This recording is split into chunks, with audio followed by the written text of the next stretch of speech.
గుంటూరు జిల్లా పొన్నూరులో ఆలయాలకు భక్తులు పోటెత్తారు. పొన్నూరులోని శ్రీ సాక్షి భావన్ నారాయణ స్వామి ఆలయంలో స్వామివారికి అర్చకులు ప్రత్యేక పూజలు చేస్తున్నారు. భక్తులు వేకువజాము నుంచే క్యూ కట్టడంతో కిటకిటలాడుతోంది. భక్తులకు ఎలాంటి ఇబ్బందులు కలగకుండా అధికారులు ఏర్పాట్లు చేశారు.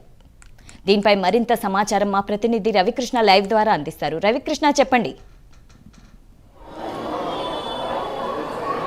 షాహిదా, ఈ రోజు ఉదయం నుంచే పెద్ద ఎత్తున కూడా ఈ ఏవైతే వైష్ణవాలయాలు ఉన్నాయో వైష్ణవాలయాలకి గుంటూరు జిల్లా వ్యాప్తంగా కూడా భక్తులు పోటెత్తారని చెప్పుకోవచ్చు. మన కెమెరామెన్ లక్ష్మణ్ చూపిస్తూ ఉన్నాడు. భక్తులు ఏ విధంగా ఉన్నారు ఏంటి అనేది ఆయన చూపిస్తున్నటువంటి పరిస్థితి అయితే ఉంది. నేనైతే పొన్నూరులో ఉన్నటువంటి శ్రీ సాక్షి భావనారాయణ స్వామి ఆలయం వద్ద ఉన్నాను. ఇక్కడ పరిస్థితి పొద్దుటి నుంచి కూడా ఎక్కువ సంఖ్యలో పెద్ద సంఖ్యలో కూడా భక్తులు రావడం జరిగింది.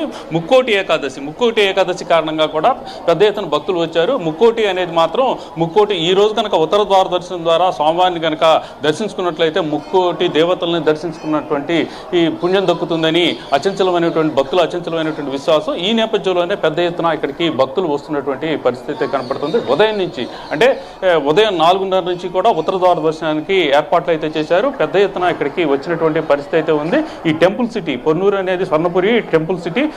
ఇక్కడ చాలా ఆలయాలు, ప్రసిద్ధమైనటువంటి ఆలయాలు ఉన్నాయి. చాలా ప్రసిద్ధమైనటువంటి సాక్షి భావనారాయణ స్వామి దేవాలయం ఏదైతే ఉందో ఆ ఆలయంలో ప్రజెంట్ అయితే మాత్రం ఈ ముక్కోటి ఏకాదశి వేడుకలు అయితే ఘనంగా జరుగుతున్నాయని చెప్పుకోవచ్చు. చూడొచ్చు మహిళలు ఎంత పెద్ద సంఖ్యలో కూడా ఇక్కడ పాల్గొన్నారనేది మనకు విజువల్స్ ద్వారా కనపడుతున్నటువంటి పరిస్థితి అయితే ఉంది. ఇక్కడ చూసుకున్నట్లయితే మాత్రం ఇక్కడ ప్రధానంగా ఇక్కడ ఉన్నటువంటి ఏదైతే ఇక్కడ ఉన్నటువంటి ధ్వజస్తంభం ఏదైతే ఉందో ధ్వజస్తంభానికి సంబంధించి ధ్వజస్తంభం వద్ద పెద్ద ఎత్తున కూడా ఇక్కడ పూజలు చేస్తున్నారు, దీపారాధన చేస్తున్నటువంటి పరిస్థితి అయితే కనపడుతూ ఉంది. అంటే ముఖ్యంగా ముక్కోటి ఏకాదశి అనేటప్పటికీ ప్రధానంగా కూడా వైష్ణవ ఆలయాలకు సంబంధించి వైష్ణవ ఆలయాల్లో అయితే మాత్రం పెద్ద సంఖ్యలో భక్తులు వస్తూ ఉంటారు. ఆ రోజు స్వామివారు మాత్రం ఉత్తర ద్వార దర్శనం ఆ ఒక్కరోజు మాత్రమే తెస్తారు. ఆ ఒక్కరోజు ఉత్తర ద్వారం దర్శించి మాత్రమే స్వామివారు భక్తులకు దర్శనం వచ్చేటువంటి పరిస్థితి అయితే ఉంటుంది. ఈ నేపథ్యంలోనే ప్రజెంట్ మనం కనుక అబ్జర్వ్ చేసుకున్నట్లయితే మాత్రం ఇక్కడికి భక్తులు అయితే మాత్రం పెద్ద ఎత్తున వస్తారు. ఉత్తర ద్వార దర్శనం ద్వారా దీన్నే వైకుంఠ ఏకాదశి అంటారు. వైకుంఠంలో విష్ణువుని చూసినంతటువంటి ప్రసిద్ధమైనటువంటి రోజు అంత పుణ్యఫలాలు వస్తాయని చెప్పి అచంచలమైనటువంటి విశ్వాసం ఉన్నటువంటి నేపథ్యం. అందుకనే ముక్కోటి ఏకాదశి ఎక్కడైనా సరే వైష్ణవాలయాలు ఉన్న ప్రతి చోట కూడా ఈ ముక్కోటి ఏకాదశిని అత్యంత రమణీయంగా చాలా గొప్పగా కూడా చేస్తున్నటువంటి పరిస్థితులు అయితే ఉంటాయి. ఇక్కడ మనం అబ్జర్వ్ చేసినట్టు మాత్రం భక్తులు ఈ రోజు ఉదయం నుంచి బారులు తీరి ఉన్నారు. ఇప్పటికి ఉదయం 4 గంటల నుంచి సంబంధించి 4 గంటల నుంచి ఇక్కడ ఉత్తర ద్వారం భక్తులు భారీ సంఖ్యలో హాజరయ్యారు. సో అధికారులు ఎలాంటి చర్యలు తీసుకుంటున్నారు భద్రతా ఏర్పాట్ల కోసం? అంటే ప్రధానంగా కూడా మొట్టమొదటి నుంచి ఇక్కడ ఉన్నటువంటి ఆలయం ఏదైతే ఉందో ఈ ఆలయం చాలా ప్రసిద్ధమైనటువంటిది. అదే పురాతనమైనటువంటి ఆలయం. రాజా వాసిరెడ్డి వెంకటాద్రి నాయుడు నిర్మించినటువంటి ఆలయం ఇది. అందువల్ల ఏంటంటే ఈ ఆలయానికి ప్రత్యేకమైనటువంటి గుర్తింపు ఉన్నటువంటి నేపథ్యంలో ప్రధానంగా ఇక్కడ ఆలయానికి సంబంధించి ఆలయానికి ఇది కూడా ఏంటంటే ప్రధానమైనటువంటి ప్రధాన రహదారి పక్కన ఉన్నటువంటి నేపథ్యంలో ఇక్కడ వచ్చేటువంటి భక్తులకి ఎటువంటి అసౌకర్యం జరగకుండా కూడా రోడ్డు మార్గాన్ని అయితే మాత్రం మళ్లించేసినటువంటి పరిస్థితి. అలాగే ఇక్కడ వచ్చేటువంటి భక్తులకు అసౌకర్యం అనేది జరగకూడదు. అసౌకర్యం జరగకుండా ప్రధానంగా ఇక్కడైతే మాత్రం అన్ని ఏర్పాట్లు కూడా చేశారు. ఈ క్యూ లైన్లు అన్ని కూడా ఎక్కడికక్కడ బారికేట్లతో నిర్మించారు. అదే మనమైతే మాత్రం అంతరాలయంలో ఉన్నాం. అంతరాలయంలో ఉన్నటువంటి పరిస్థితిని చూసినట్టయితే అంతరాలయంలో అయితే మాత్రం కొంతవరకు తక్కువగా ఉన్నట్లు కూడా మనకి కనపడుతూ ఉంది. అంటే ఉదయం 4 గంటల నుంచి కూడా ఇక్కడ ఈ క్యూ లైన్లు నడుస్తున్నటువంటి నేపథ్యం. అటువంటి సందర్భంలో కొంత తక్కువగా ఉన్నట్లు కూడా కనపడుతూ ఉంది. ఇప్పటికే దరిదాపు ఒక 15,000 నుంచి 20,000 మంది భక్తులు ఎవరైతే ఉన్నారో ఈ 15,000 నుంచి 20,000 మంది భక్తులు అయితే ఇప్పటికే స్వామిని దర్శించారు. ఆ తర్వాత ఇక్కడ ఉన్నటువంటి సాక్షి భావనారాయణ స్వామి ప్రసిద్ధమైనటువంటి ఆలయం. ఇక్కడ ఒక భక్తుడికి జరిగినటువంటి అన్యాయానికి సాక్ష్యం చెప్పడానికే ఇక్కడ సాక్షి భావనారాయణ స్వామి వెలసాడని చెప్తూ ఉంటారు. ఈ నేపథ్యంలోనే ఇక్కడ ప్రధానంగా కూడా ఇక్కడ భక్తులు పెద్ద ఎత్తున కూడా వస్తూ ఉంటారు. అత్యంత ప్రాచీనమైనది. అదేవిధంగా ఇక్కడ వచ్చే భక్తులు ఎవరైతే ఉన్నారో ఈ భక్తులకి ఎటువంటి ఎటువంటి అసౌకర్యం జరగకుండా కూడా ఆలయ నిర్వాహకులు కానివ్వండి, ఆలయానికి సంబంధించిన సిబ్బంది కానివ్వండి ఏర్పాట్లు అయితే చేశారు. ముఖ్యంగా కూడా ఇక్కడికి వచ్చేటువంటి భక్తులకు ఎటువంటి అవాంఛనీయ సంఘటనలు జరగకుండా కూడా వాళ్ళకందరికీ కూడా క్యూ లైన్లోనే వాటర్ అందిస్తున్నారు. అదేవిధంగా కూడా ప్రసాదాలను కూడా అందిస్తున్న పరిస్థితి అయితే కనపడుతూ ఉంది. ప్రధానంగా ఇక్కడ మనం అబ్జర్వ్ చేసినట్టయితే మాత్రం ఇక్కడ రహదారి పక్కనే ఉన్నటువంటి నేపథ్యంలో ప్రధానంగా కూడా చాలా ట్రాఫిక్ ఉంటూ ఉంటుంది. హైవే ఒక రకంగా చెప్పాలంటే హైవే పక్కన ఉన్నటువంటి ఆలయం కాబట్టి ఇక్కడ ట్రాఫిక్ మొత్తాన్ని కూడా మళ్లింపు చేశారు. భక్తులకి ఎటువంటి అసౌకర్యం కలగకుండా కూడా చేసినటువంటి పరిస్థితి అయితే కనపడింది. ప్రధానంగా ఇక్కడ మనం చూసినట్టయితే మాత్రం ఉదయం నుంచి పెద్ద ఎత్తున భక్తులు వచ్చినప్పటికీ కూడా ఎవరికి ఎటువంటి ఇబ్బంది కలగకుండా ఇక్కడైతే మాత్రం అన్ని ఏర్పాట్లు చేసినట్టుగా కూడా మనకి కనపడుతూ ఉంది.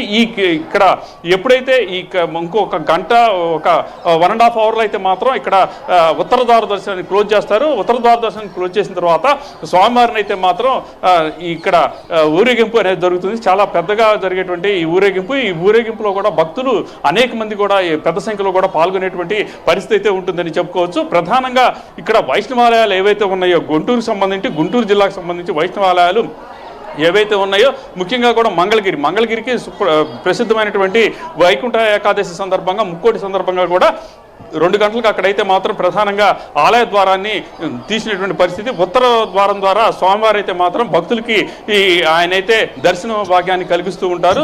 మంగళగిరిలో కూడా పెద్ద ఎత్తున భక్తులు ఉంటారు. అక్కడ ప్రసిద్ధంగా కూడా శంకు తీర్థం అని ఇస్తూ ఉంటారు. ఆ శంకు ద్వారా ఇచ్చేటువంటి తీర్థానికి కోసం అని చెప్పి భక్తులు అయితే మాత్రం చాలా ఆసక్తిగా ఎదురు చూస్తున్నటువంటి పరిస్థితి అయితే ఉంటుంది. అదేవిధంగా కూడా ఇక్కడ ఉన్నటువంటి జిల్లాలో ఉన్నటువంటి అనేక ఏవైతే వైష్ణవ ఆలయాలు ఉన్నాయో ఈ వైష్ణవ ఆలయాలకు సంబంధించి ఉదయం నుంచి కూడా భక్తులు అయితే మాత్రం పెద్ద ఎత్తున ఇక్కడికి రావటం, పెద్ద సంఖ్యలో వచ్చినటువంటి భక్తులు ఎవరైతే ఉన్నారో ఈ భక్తులకి ఎటువంటి అసౌకర్యం కలగకుండా కూడా గత 5 రోజుల నుంచి కూడా ఇక్కడ ఉన్నటువంటి ఆలయాలు ఏవైతే గ్రూప్ ఆఫ్ టెంపుల్స్ ఏవైతే ఉన్నాయో గ్రూప్ ఆఫ్ టెంపుల్కి సంబంధించినటువంటి ఆలయాలు ఏవైతే ఉన్నాయో ఆ ఆలయాల దగ్గర మాత్రం ప్రత్యేకమైనటువంటి ఏర్పాట్లు చేయడం జరిగింది. ఈ ఏర్పాట్ల ద్వారా ఏంటంటే వచ్చేటువంటి భక్తులకు ఎటువంటి అసౌకర్యం కలగకుండా కూడా చూస్తున్నటువంటి పరిస్థితి అయితే ప్రస్తుతం కనపడుతూ ఉంది.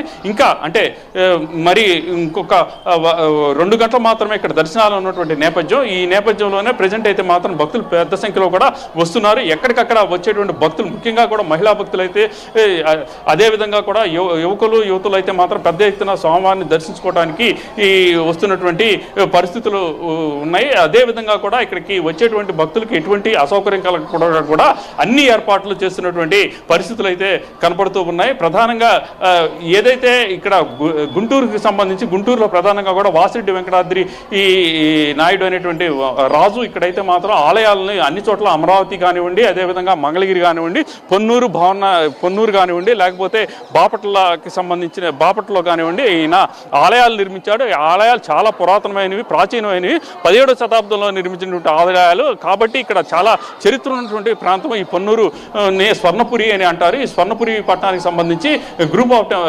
ముఖ్యంగా కూడా ప్రాచీనమైనటువంటి ఆలయాలు ఉన్నాయి.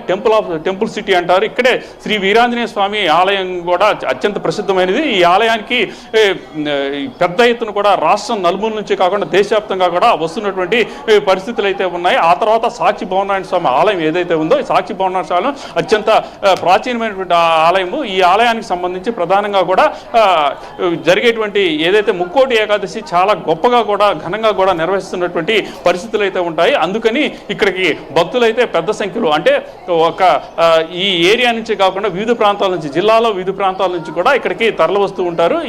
ఈ నేపథ్యంలోనే ఇక్కడ ఆలయాలు ఏదైతే ఉన్నాయో ఇక్కడ జరుగుతున్నటువంటి ముక్కోటి ఏకాదశి ఏదైతే ఉందో ముక్కోటి ఏకాదశికి ప్రత్యేకమైనటువంటి స్థానం ఉందని చెప్పుకోవాలి. ముఖ్యంగా ఉత్తర ద్వార దర్శనం అదే విధంగా కూడా వైకుంఠ ఏకాదశి ముక్కోటి అని పిలుస్తూ ఉంటారు. ఇక్కడ ఈరోజు ఉత్తర ద్వార దర్శనంలో కనుక స్వామివారిని దర్శించుకున్నట్టయితే మాత్రం ముక్కోటి దేవతలను చూసినటువంటి పుణ్యం లభిస్తుందని అది భక్తుల యొక్క అచంచలమైనటువంటి విశ్వాసం. ఈ నేపథ్యంలోనే ప్రజెంట్ అయితే మాత్రం భక్తులు పెద్ద సంఖ్యలో కూడా ఇక్కడికి పోటెత్తున్నటువంటి పరిస్థితి అయితే కనపడుతూ ఉంది. ప్రధానంగా ఇక్కడికి వచ్చేటువంటి భక్తులు అయితే మాత్రం ఉదయం నుంచి వేచి ఉన్నారు. అదేవిధంగా కూడా 4 గంటల సమయంలో ఎప్పుడైతే ఉత్తర ద్వార దర్శనానికి అనుమతించారో అప్పటి నుంచి కూడా పెద్ద ఎత్తున జరుగుతున్నటువంటి నేపథ్యం. ఇక్కడికి భక్తులు అయితే ప్రజెంట్ భారీగా వచ్చేటువంటి పరిస్థితులు ఉన్న నేపథ్యం కాబట్టి ఇక్కడ వచ్చేటువంటి భక్తులు ఎవరైతే ఉన్నారో భక్తులకి ఎటువంటి అసౌకర్యం జరగకుండా కూడా ఇక్కడ ఉన్నటువంటి ఎవరైతే ఆలయానికి సంబంధించిన సిబ్బంది కానీ అధికారులు కానీ ప్రత్యేక ఏర్పాట్లు చేశారని చెప్పుకోవచ్చు. Right, thank you Ravikrishna.